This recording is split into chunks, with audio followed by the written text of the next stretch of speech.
மழைக்காலம் பாராளுமன்றத்தினுடைய மழைக்கால கூட்டத்தொடர் நாளை முதல் ஆரம்பிக்க இருக்கிறது என்பது உங்களுக்கு தெரியும். அந்த தொடரின் முதல் நாள் வழக்கமாக நடைபெறுகின்ற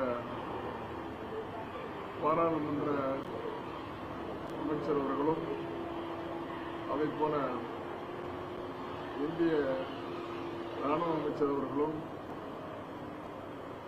திரு நட்டா அவர்களும் முருகன் அவர்களும் மேகவால் அவர்களும் கலந்து கொண்ட அந்த நிகழ்ச்சியில் நானும் தம்பி சிவா அவர்களும் கலந்து கொண்டு கழகத்தினுடைய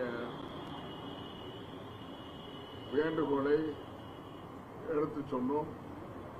கழகம் தன்னுடைய நிலைப்பாட்டிலிருந்து என்றைக்குமே தேவையில்லாமல்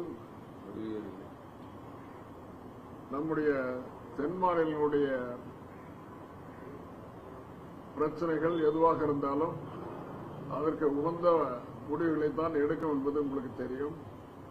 அது தென் மாநிலத்தை பாதிக்கின்ற தொகுதி வரையறைகள், அந்த தொகுதி வரையறை எந்த விதத்தில் வரையறுக்கிறது என்பது இதுவரை அரசாங்கம் தெரிவிக்கவில்லை.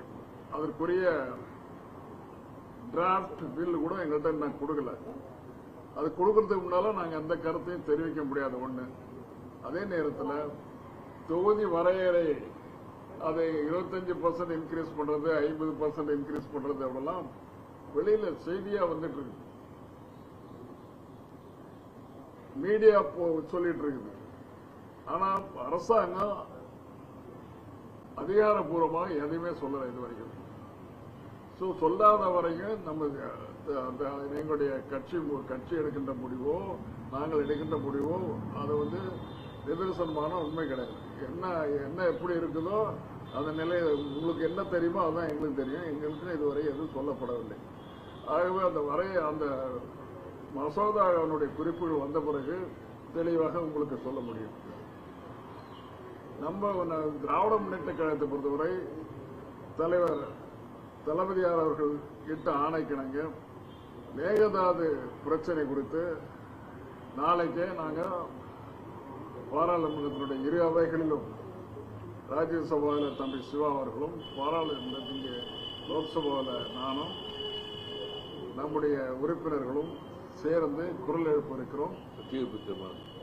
ஒத்திவைப்பு தீர்மானம் கொடுத்து நேற்றே கொடுத்தாச்சு. ஒத்திவைப்பு தீர்மானம் கொடுத்தாச்சு.